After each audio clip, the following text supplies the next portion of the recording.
पण काय नेमकी परिस्थिती तुम्ही पाहता या ठिकाणी, किती नुकसान झाले?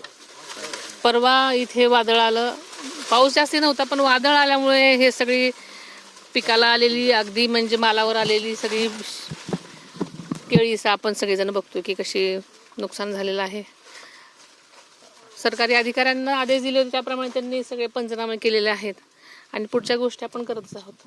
काल बारामती शहरात देखील अनेक ठिकाणी झाडं उन्मळून पडली. काल तुम्ही सूचना देखील दिल्या. उन्हात काय नक्की गरजेचं आहे? कारण आता मी इथून बारामतीला जाईन साधारणतः पण, कारण मला कालच्या सूचनेनुसार त्यांनी सांगितलं होतं की साधारणतः शहरामधले बऱ्यापैकी मोठी झाडं जवळजवळ 400-500 झाडं मुळासकट म्हणजे पडलेली आहेत आणि तुम्ही सगळ्यांनी बघितलेलं आहे, सगळ्यांनी चित्रण केलेलं आहे, सगळीकडे त्याचे व्हिडिओज आहेत आणि फक्त काही वेळापुरतं हे वारा आलं होतं पण सगळीकडे प्रचंड नुकसान झालेलं आहे. खरं तर पीक पाण्याचं मोठं नुकसान झालंय, शेतकरी चिंतित आहे. मात्र सरकारने कर्जमाफी केली आहे, त्यामुळे निकषामध्ये बदल करावे अशी मागणी केली जाते. कृषी मंत्र्यांना या संदर्भात विचारणा केली असता आम्ही विचाराधीन आहोत असं म्हणताय. उपमुख्यमंत्री म्हणून काय सांगाल? साधारण आत्ताच ही घटना घडलेली आहे आणि इतकं नुकसान झालेलं आहे त्याच्यामुळे, आणि अल निनोचा धोका हा माहिती होताच, असं काहीतरी अजून घडणार आहे असं, त्याच्यामुळे याच्यावरती विचार करत आहे सरकार आणि विचार जेव्हा होईल तर त्याच्यामध्ये नक्कीच सकारात्मक शेतकऱ्यांच्या दृष्टीने होणार आहे एवढं मला वाटतंय. दुसरी गोष्ट अशी आहे की एकंदरीत राज्यसभा तुम्ही राजीनामा दिल्यानंतर राज्यसभेची जागा रिक्त झालेली आहे, त्याच्यावरती भुजबळांचं नाव चर्चेत येते. खरंच हे बातमी, यामध्ये किती तथ्य आहे? प्रत्येक पक्षाला सगळ्यांचे विचार घेऊन एखादा उमेदवार ठरवण्याची म्हणजे त्यांचा तो एक भाग असतो आणि तसं चाललेलं आहे आमच्याकडे.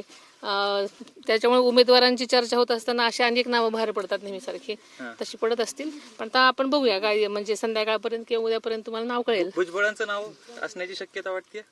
सांगता येत नाही, सगळ्याच गोष्टी आपण सगळ्यांचा सारासार विचार करत असतो. जे उमेदवारांच्या ज्यांची इच्छा आहे त्यांचा सगळ्यांचाच विचार प्रत्येक पक्ष करत असतो, तसं करते. आणखी या ठिकाणी किती ठिकाणी पाहणी करतात? कराटीमध्ये आता मी आलेले कराटीमध्ये ते काही दिवसापूर्वीच वीज पडलेल्या एका महिलानंतर तिचा मृत्यू झालेला असल्यामुळे त्यांना मी भेट दिलेली आहे. त्यांच्या मुलांना भेटून आलेले आहे. तिथे शेळ्यांचं बरोबर 16 शेळ्या आणि त्या पण विजेमुळे गेलेल्या आहेत. तिथेही सरकारने नुकसान भरपाई लगेच मंजूर केलेली आहे, तेही त्यांना सांगितलं. आणि कालचा म्हणजे 2 दिवसावर मला वाटतं तेव्हा त्या दिवशी इथे हे वादळामध्ये ह्या केळीचं नुकसान झालेलं आपण आता मी बघते. आता इथून बारामतीला जाईन, बारामतीच्या पण सगळीकडे जे ठिकाणी काय काय झालेलं आहे ते पाहीन. काटेवाडीला सुद्धा बऱ्याच शेतीचं डाळिंबाचं नुकसान झालेलं आहे असं शेतकऱ्यांचे मला फोन आलेत. तिथे जाऊन प्रत्यक्ष बघितल्यानंतर मी तुम्हाला सांगेन काय असेल ते. शेतकऱ्यांना काय आश्वस्त करता सरकारच्या वतीनं? आणि सध्या आधी मला बघितल्याशिवाय मला आश्वस्त करता येणार नाही, कारण काय नेमकं झालेलं आहे आणि कर्जमाफी झालेली आहेच आहे, पण अगोदर सगळ्यांचे पंचनामे किंवा जे त्यांच्या मागण्या असतील ते बघते मी. साधारणतः नुकसानाची हे किती आहे म्हणजे तीव्रता किती आहे सगळ्याच दृष्टीने, पिकांचं किती आहे किंवा शहरामध्ये आता बारामती शहरामध्ये सगळी झाडं एवढी मोठी पडलेली आहेत, त्याचं काय करता येईल आता ते आधी बघणार आणि नक्कीच त्याच्यावरती सकारात्मकच विचार करण्यात येईल.